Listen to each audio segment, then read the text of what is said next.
ನಮಸ್ಕಾರ ಸ್ನೇಹಿತರೆ, ಕತೆಗಳು ನಿಮಗೆ ಇಷ್ಟ ಆಗ್ತಿದೆ ಅಂತ ಅಂದ್ಕೊಳ್ತಿದ್ದೀನಿ. ಮತ್ತು ವ್ಯೂಸ್ ಕೂಡ ಚೆನ್ನಾಗಿ ಬರ್ತಿದೆ. 2000 ವ್ಯೂಸ್ವರೆಗೂ ಬರ್ತಾ ಇದೆ. ಬಟ್ ಏನಂದರೆ ಚಾನಲ್ನ ಸಬ್ಸ್ಕ್ರೈಬ್ ಮಾಡ್ಕೊಳ್ತಿಲ್ಲ. ಬರೀ 600+ ಇದ್ದಾರೆ. ಅಟ್ಲೀಸ್ಟ್ 1000 ಸಬ್ಸ್ಕ್ರೈಬರ್ಸ್ ಆದರೆ ಮಾನಿಟೈಸೇಷನ್ ಶುರುವಾಗುತ್ತೆ. ನಮ್ಮಂಥ ಚಿಕ್ಕ ಚಿಕ್ಕ ಯೂಟ್ಯೂಬರ್ಗಳಿಗೆ ನಿಮ್ಮ ಸಬ್ಸ್ಕ್ರಿಪ್ಷನ್ನೇ ದೊಡ್ಡ ಪ್ರೋತ್ಸಾಹ.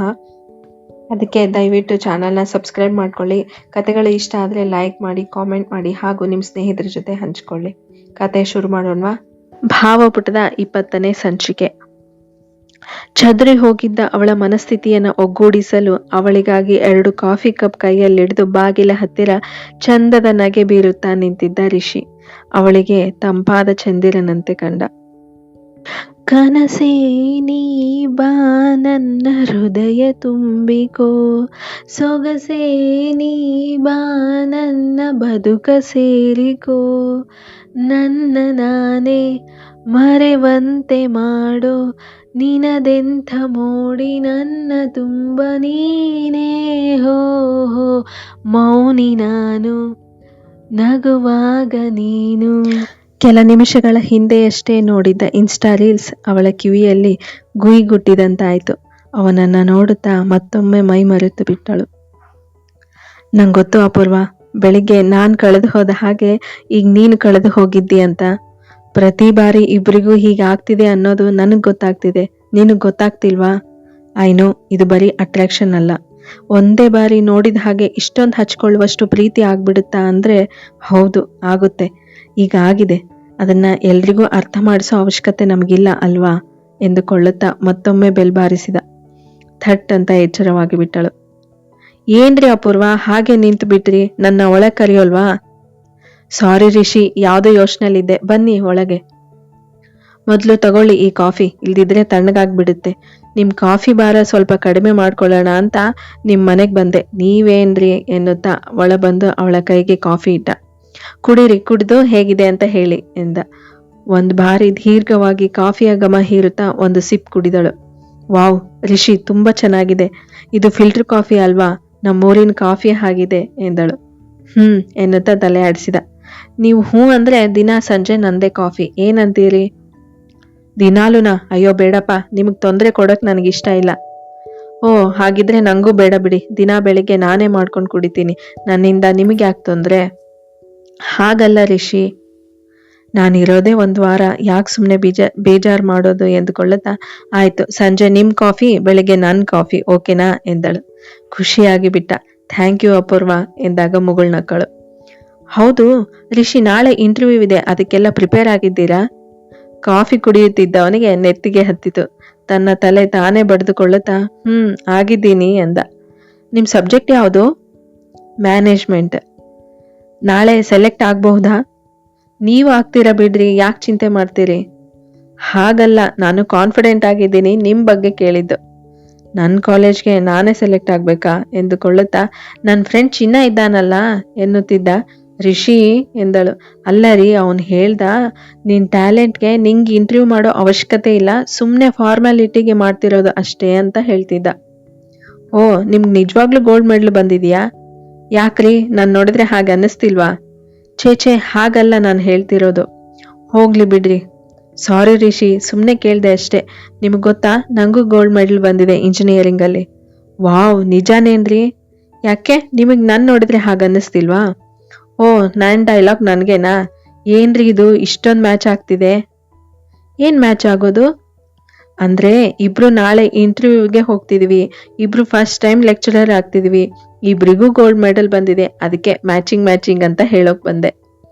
ಓ ಅದಾ? ರಿಷಿ, ನನಗೊಂದು ಹೆಲ್ಪ್ ಮಾಡ್ತೀರಾ? ಹೇಳ್ರಿ, ಅದಕ್ಕೇನು ಮಾಡೋಣ.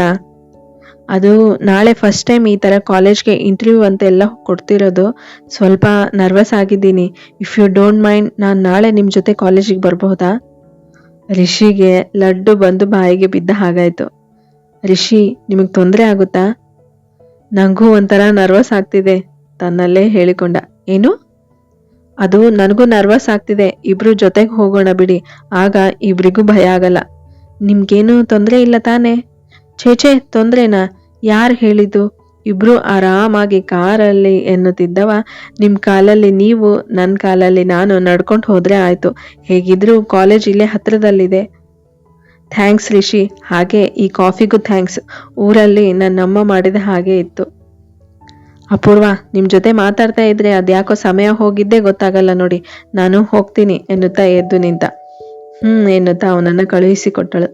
ಮದ್ವೆ ಫಿಕ್ಸ್ ಆದ ನಂತರ ತನ್ನ ಮದುವೆ ಆಗುವ ಹುಡುಗನ ಜೊತೆ ಗಂಟೆಗಟ್ಟಲೆ ಫೋನ್ನಲ್ಲಿ ಮಾತನಾಡುತ್ತಾ ಒಬ್ಬರ ಬಗ್ಗೆ ಒಬ್ಬರು ತಿಳಿದುಕೊಳ್ಳಬೇಕಾದ ಕೆಲಸವನ್ನ ಅಪೂರ್ವ ರಿಷಿಯ ಜೊತೆ ಮಾಡುತ್ತಿದ್ದಳು. ಅದು ಅವಳಿಗೆ ಅರಿಯದೇನೆ. ಬೆಳಿಗ್ಗೆ ಸುಮಾರು 8:30 ಅಪೂರ್ವ ರಿಷಿಯ ಮನೆಯ ಬಾಗಿಲು ಬಡಿದಾಗ ಅದು ಅವಳೆಂದು ಗೊತ್ತಾದ ತಕ್ಷಣ ಹಾಕಿಕೊಂಡ ಕೋಟ್ ಸೈಡಲ್ಲಿ ಬಿಚ್ಚಿಟ್ಟು ಬಾಗಿಲು ತೆಗೆದ. ಕಾಫಿ ಕಪ್ ಜೊತೆ ಚಂದದ ನಗೆ ಬೀರುತ್ತಾ ನಿಂತಿದ್ದಳು. ಇದೇನ್ ರಿಷಿ, ಇಷ್ಟು ಬೇಗ ರೆಡಿಯಾಗಿದ್ದೀರಿ? 10 ಗಂಟೆಗಲ್ವಾ ಇಂಟರ್ವ್ಯೂ ಎನ್ನುತ್ತಾ ಅವನ ಕೈಯಲ್ಲಿ ಕಾಫಿ ಇಟ್ಟಳು. ಹಾ, ಅದು ಸ್ವಲ್ಪ ಕೆಲ್ಸ ಇತ್ತು, ಅದಕ್ಕೆ ಹೋಗಿ ಬರೋಣ ಅಂತ. ಏನ್ ಕೆಲ್ಸ? ಮಾರ್ಕೆಟ್ಗೆ ಹೋಗಿ ಬರ್ಬೇಕು, ಸ್ವಲ್ಪ ತರಕಾರಿ ತರೋದಿದೆ. ಅದಕ್ಕೆ ಇಷ್ಟೆಲ್ಲ ರೆಡಿ ಆಗ್ತಾರಾ? ಅದು ಆಮೇಲೆ ಹೇಗಿದ್ರು ಇದನ್ನೇ ಹಾಕೊಂಡು ಇಂಟರ್ವ್ಯೂಗೆ ಹೋಗ್ಬೇಕಲ್ವಾ, ಅದಕ್ಕೆ ಹೀಗ್ಲೇ ಹಾಕೊಂಡ್ಬಿಟ್ಟೆ. ನನಗೆ ಹೆಂಡತಿ ಇದ್ದಾಳೇನ್ರಿ ಬಟ್ಟೆ ವಾಶ್ ಮಾಡ್ಕೊಡಕ್ಕೆ? ಅಂದ್ರೆ ಹೆಂಡತಿ ಜೊತೆ ಸೇವೆ ಮಾಡಿಸ್ಕೊಳ್ಳೋ ಆಸೆ ತುಂಬಾ ಇದೆ ಅನ್ನಿ ಎಂದಳು. ಛೇ, ನಾನಂತ ಹುಡುಗ ಅಲ್ಲರಿ. ನೋಡಿಲಿ, ವಾಷಿಂಗ್ ಮಿಷಿನ್ ಇದೆ. ನಾನ್ ಹುಡುಗಿ ನಡೆದ್ರೆ ಪಾದಗಳು ಸವಿದು ಹೋಗುತ್ತೆ ಅಂತ ಏನಾದ್ರೂ ಒಂದು ಮಾತು ಹೇಳಿದ್ರೆ ಅವಳನ್ನ ಇಡೀ ಜೀವನ ಹೊತ್ಕೊಂಡು ತಿರ್ಗಾಡೋದಕ್ ನಾನ್ ರೆಡಿ ಎಂದ. ಅಬ್ಬಾ, ಪುಣ್ಯ ಮಾಡಿದ್ದಾಳ್ ಬಿಡಿ ಆ ಹುಡುಗಿ. ಸರಿ, ನಾನಿನ್ನು ಬರ್ತೀನಿ ಎನ್ನುತ್ತಾ ಹೊರಟು ನಿಂತಳು. ಅಪೂರ್ವ, ಇಂಟರ್ವ್ಯೂಗೆ ಸೀರೆ ಅಲ್ವಾ ಉಟ್ಕೊಳ್ಳೋದು?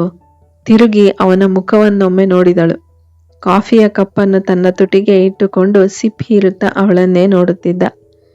It looks good on you, ಅದಕ್ಕೆ ಉಟ್ಕೊಳ್ಳಿ ಎಂದು ಬಿಟ್ಟ. ಅವಳೇನು ಹೇಳದೆ ಹೊರಟು ಬಿಟ್ಟಳು. ನಾನು ಆರ್ಡರ್ ಮಾಡಿದ ಹಾಗಿತ್ತಾ ಎಂದುಕೊಳ್ಳುತ್ತಾ ನಾಲಿಗೆ ಕಚ್ಚಿಕೊಂಡ ರಿಷಿ. ಯಾರು ನನಗೆ ಸೀರೆ ಉಟ್ಕೋ ಅಂತ ಹೇಳೋಕೆ? ಏನೋ ಪಕ್ಕದ ಮನೆಯವನು ಅಂತ ಕಾಫಿ ಕೊಟ್ರೆ ನನಗೆ ಆರ್ಡರ್ ಮಾಡ್ತಾನೆ ಎನ್ನುತ್ತಾ ತನ್ನ ರೂಮಿಗೆ ಬಂದವಳು ತನ್ನ ವಾರ್ಡ್ರೋಬ್ ಓಪನ್ ಮಾಡಿ ಅಲ್ಲಿದ್ದ ಕುರ್ತಾ ಎಲ್ಲವನ್ನು ತೆಗೆದುಕೊಂಡು ಕನ್ನಡಿಯ ಮುಂದೆ ತನಗೆ ಹಿಡಿದು ನೋಡಿಕೊಳ್ಳುತ್ತಾ ನಿಂತಳು. ಯಾವುದು ಹಾಕಿಕೊಳ್ಳಬೇಕು ಎನ್ನುವುದು ಅವಳಿಗೆ ತಿಳಿಯಲೇ ಇಲ್ಲ. ಮೊದಲು ಪಲ್ಲವಿಯನ್ನ ಕೇಳಬೇಕು ಎಂದುಕೊಂಡವಳು ಬೇಡ, ಪಲ್ಲು ಏನೇನೋ ಹೇಳ್ಬಿಡ್ತಾಳೆ ಎಂದುಕೊಳ್ಳುತ್ತಾ ಸುಮ್ಮನಾಗಿ ಬಿಟ್ಟಳು. ಮೊದಲೆಲ್ಲ ಪಲ್ಲವಿಯ ಜೊತೆ ಇದೇ ಮನೆಯಲ್ಲಿ ಇಬ್ಬರು ಇದ್ದಾಗ ಯಾವುದಾದ್ರೂ ವಿಶೇಷ ಸಂದರ್ಭ ಇದ್ರೆ ಪಲ್ಲವಿ ಭಾಸ್ಕರ್ಗೆ ಕರೆ ಮಾಡಿ ಅವನು ಹೇಳಿದ್ದ ಡ್ರೆಸ್ ತೊಡುತ್ತಿದ್ದು ನೆನಪಾಯಿತು. ತಾನೀಗ ಅದೇ ಕೆಲಸವನ್ನ ಮಾಡಿದರೆ ಸಂತೋಷ್ ಏನಾದ್ರೂ ಸಜೆಸ್ಟ್ ಮಾಡಬಹುದೇ ಎಂದುಕೊಂಡಳು. ನಂತರ ಅವನ ಸ್ವಭಾವ ನೆನಪಾಗಿ ಆ ಚಿಕ್ಕ ಚಿಕ್ಕ ಖುಷಿಗಳು ತನಗಿಲ್ಲ ಎಂದು ಅರಿತು ಸುಮ್ಮನಾಗಿ ಬಿಟ್ಟಳು. 15 ನಿಮಿಷ ಕಳೆದರೂ ಯಾವ ಕುರ್ತಾ ಸಹ ಅವಳಿಗೆ ಆ ದಿನಕ್ಕೆ ಸರಿ ಹೋಗಲಿಲ್ಲ. ಪಕ್ಕದಲ್ಲಿದ್ದ ವಾರ್ಡ್ರೋಬ್ ತೆಗೆದು ಆಕಾಶ ನೀಲಿ ಬಣ್ಣದ ಕಾಟನ್ ಸೀರೆ ತೆಗೆದುಕೊಂಡು ಅದಕ್ಕೊಪ್ಪುವ ಹಾಗೆ ತಯಾರಾದಳು. ಅದೇ ಸಮಯಕ್ಕೆ ಸರಿಯಾಗಿ ಬಂದ ಪಲ್ಲು, ಏನೇ ಅಪ್ಪು, 10 ಗಂಟೆಗೆ ಅಲ್ಲಿ ಇರ್ಬೇಕು ಅಂದಿದ್ದೆ, ಈಗಿನ್ನು 8:15 ಆಗಿಲ್ಲ, ಇಷ್ಟು ಬೇಗ ರೆಡಿ ಆಗ್ಬಿಟ್ಟಿದೀಯಾ? ಅವಳಿಗೂ ಆಗ್ಲೇ ತಿಳಿದಿದ್ದು ಇದು ಆ ರಿಷಿಯ ಮಾತಿನ ಪ್ರಭಾವ ಎಂದು. ನಾನ್ ಯಾಕೆ ಹೀಗಾಗ್ತಿದ್ದೀನಿ ಎಂದುಕೊಳ್ಳುತ್ತಾ ಯೋಚಿಸುತ್ತಾ ನಿಂತವಳನ್ನ ಅಪ್ಪು ಎಂದು ಎಚ್ಚರಿಸಿದಳು ಪಲ್ಲವಿ. ಹಾ ಪಲ್ಲು, ಏನ್ ಒಬ್ಳೆ ಬಂದಿದೀಯಾ? ಭಾಸ್ಕರ್ ಎಲ್ಲಿ? ಅವನು ಬೇಗ ಹೋದ ಕಣೆ, ಮೀಟಿಂಗ್ ಇದೆಯಂತೆ. ನನ್ಗೊಬ್ಳಿಗೆ ತಿಂಡಿ ಮಾಡ್ಕೊಳಕ್ ಬೇಜಾರಾಯ್ತು ಅಂತ ನಿನ್ ಹತ್ರ ಬಂದೆ. ಏನ್ ತಿಂಡಿ ಮಾಡಿದೀಯಾ? ಇನ್ನು ಏನಿಲ್ಲ, ಈಗ ಮಾಡ್ಬೇಕು. ಹೇಳು, ಏನ್ ಮಾಡ್ಲಿ? ಹೌದು, ಯಾಕಿಷ್ಟು ಬೇಗ ರೆಡಿಯಾದೆ ಅಂತ ಹೇಳಲೇ ಇಲ್ವಲ್ಲ? ಸುಮ್ನೆ ಕಣೆ, ಆಮೇಲೆ ಅವಸರ ಆಗ್ಬಾರ್ದು ಅಂತ ರೆಡಿಯಾದೆ. ಹೌದು, ಆ ರಿಷಿ ಏನಾದ್ರೂ ಬಂದಿದ್ನಾ ದುಡ್ಡು ಕೇಳೋಕೆ? ಬಂದಿದ್ದ, ಆದ್ರೆ ದುಡ್ಡೇನು ಕೇಳಲಿಲ್ಲ, ನಿಧಾನವಾಗಿ ಕೊಡಿ ಅಂತ ಹೇಳಿದ್ದಾನೆ. ಅವನು ಈಗ್ಲೂ ನೀನ್ ತಿನ್ನೋ ಹಾಗೆ ನೋಡ್ತಾನ? ಪಲ್ಲು ಎಂದಳು ಸಿಟ್ಟಲ್ಲಿ. ಹೇಳೆ. ಹಾಗೇನಿಲ್ಲ, ನನಗಂತೂ ಹಾಗೆ ಅನ್ನಿಸಿಲ್ಲ. ಅವನು ಕೊನೆ ಮಾತು ಹೇಳುವಾಗ ಅವನನ್ನೇ ನೋಡುತ್ತಿದ್ದಳಲ್ಲ, ಆ ನೋಟವನ್ನ ಏನೆಂದು ಅರ್ಥೈಸುವುದು ಎಂದು ಸ್ವತಃ ಅವಳಿಗೆ ತಿಳಿಯಲಿಲ್ಲ. ಸಂತೋಷ್ ಅವಳನ್ನ ಅಷ್ಟೊಂದು ತೀವ್ರತೆಯಿಂದ ಒಂದು ಬಾರಿಯೂ ನೋಡಿರ್ಲಿಲ್ವಲ್ಲ. ಆ ನೋಟ ನೆನಪಾಗಿ ಅವಳ ದೇಹ ತಣ್ಣಗಾಗಿ ಬಿಟ್ಟಿತು. ಏನೋ ದೊಡ್ಡ ಹೀರೋ ತರ ಬಂದು ಕೊನೆ ಮೂಮೆಂಟ್ ಅಲ್ಲಿ ಮ್ಯಾಜಿಕ್ ಮಾಡ್ತಾನೆ ಅನ್ಕೊಂಡೆ, ಇಲ್ಲಿ ನೋಡಿದ್ರೆ ಏನೂ ಆಗ್ತಾನೇ ಇಲ್ಲ ಎಂದಳು ಪಲ್ಲವಿ. ಅವನು ನಿಜವಾಗ್ಲೂ ಮ್ಯಾಜಿಷಿಯನ್. ಒಂದೇ ನೋಟಕ್ಕೆ ನಾನು ಸೀರೆ ಉಟ್ಟು ನಿಲ್ಲೋ ಹಾಗೆ ಮಾಡಿಲ್ವಾ ಈಗ ಎಂದಿತ್ತು ಅವಳ ಮನಸ್ಸು. ಆದ್ರೆ ಬುದ್ಧಿ ಒಪ್ಪಲು ತಯಾರಿರ್ಲಿಲ್ಲ. ಹಲೋ ಮೇಡಮ್, ಮತ್ತೆ ಎಲ್ಲಿಗೆ ಹೋದ್ರಿ? ಬನ್ನಿ, ಏನಾದ್ರೂ ತಿಂಡಿ ಮಾಡ್ಕೊಡಿ ಎಂದಳು. ಸರಿ ಎನ್ನುತ್ತಾ ಅಡುಗೆ ಮನೆ ಕಡೆ ಹೆಜ್ಜೆ ಹಾಕಿದಳು ಅಪೂರ್ವ. ಅವಳು ತಿಂಡಿ ತಯಾರಿಸಿ ಇಬ್ಬರಿಗೂ ತಟ್ಟೆಯಲ್ಲಿ ಹಾಕಿಕೊಂಡು ಬಂದು ತಿಂಡಿ ತಿನ್ನುವಾಗ ಇಬ್ಬರಲ್ಲೂ ಒಂದು ಮಾತಿರಲಿಲ್ಲ. ಪಲ್ಲವಿ ಅಪೂರ್ವಳಿಗೆ ಹರ್ಟ್ ಮಾಡಿದ್ದಕ್ಕೆ ಪಶ್ಚಾತ್ತಾಪ ಪಡುತ್ತಿದ್ದರೆ ಅಪೂರ್ವ ರಿಷಿಯ ನೋಟದ ಅರ್ಥ ಭೇದಿಸಲು ಪ್ರಯತ್ನಿಸಿ ಸೋಲುತ್ತಿದ್ದಳು. ತಿಂಡಿ ತಿಂದು ಆಫೀಸ್ಗೆ ಹೊರಡುವಾಗ ಪಲ್ಲವಿಗೆ ತಡೆಯಲಾಗಲಿಲ್ಲ. ಸಾರಿ ಕಣೆ ಅಪ್ಪು, ನನಗೆ ಅದೇಕೋ ಕೋಪ ಬರ್ತಿದೆ ನಿನ್ನ ಮೇಲೆ. ನಿನ್ನ ಥರ ಕಂಟ್ರೋಲ್ ಮಾಡ್ಕೊಳ್ಳೋಕೆ ಬರಲ್ಲ ನನಗೆ. ಅದಕ್ಕೆ ಹಾಗೆಲ್ಲ ಮಾತಾಡ್ಬಿಟ್ಟೆ. ಸಂತೋಷ್ ಒಳ್ಳೆಯವನೇ ಇರಬಹುದು, ಮದುವೆ ಆದಮೇಲೆ ನಿನ್ನ ಭಾವನೆಗಳನ್ನು ಅರ್ಥ ಮಾಡ್ಕೊಳ್ಬೋದು. ಆದರೆ ಈ ಬಹುತೂಗಳನ್ನು ನಂಬಿ ಮದುವೆ ಆಗೋದು ಅಂದರೆ ಹೇಗೆ ಹೇಳು? ನಿನ್ನ ಅವನ ಕೈಯಲ್ಲಿಡೋಕ್ಕೆ ನನಗೆ ಭಯ ಆಗ್ತಿದೆ ನನಗೆ. ಪಲ್ಲು, ಯಾಕೆಲ್ಲ ನೆಗೆಟಿವ್ ಆಗಿ ಯೋಚಿಸ್ತೀಯಾ? ನಂಗೆ ಗೊತ್ತು ನೀನು ನನ್ನ ಒಳ್ಳೇದಕ್ಕೆ ಹೇಳ್ತೀಯಾ ಅಂತ. ಒಂದು ಕೆಲಸ ಮಾಡೋಣ, ನಾವು ಆ ವಿಷಯ ಮಾತನಾಡೋದೇ ಬೇಡ. ಸುಮ್ಮನೆ ಇಬ್ರಿಗೂ ನೋವು. ಎಂದಳು ಪಲ್ಲವಿ. ಪಲ್ಲು, ನನಗೆ ವಿಶ್ ಮಾಡಲ್ವೇನೆ?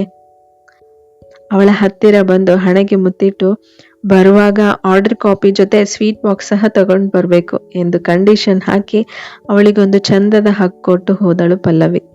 ಮುಂದುವರಿಯುವುದು. ನಾನು ಆಗಲೇ ಹೇಳಿದ್ದೀನಲ್ಲ, ಕತೆ ಇಷ್ಟ ಆದರೆ ಲೈಕ್ ಮಾಡಿ, ಕಾಮೆಂಟ್ ಮಾಡಿ, ಹಾಗೂ ನನ್ನ ಚಾನಲ್ನ ಸಬ್ಸ್ಕ್ರೈಬ್ ಮಾಡ್ಕೊಳ್ಳೋದನ್ನು ಮರಿಬೇಡಿ ಪ್ಲೀಸ್. ಧನ್ಯವಾದಗಳು. ಖುಷಿ.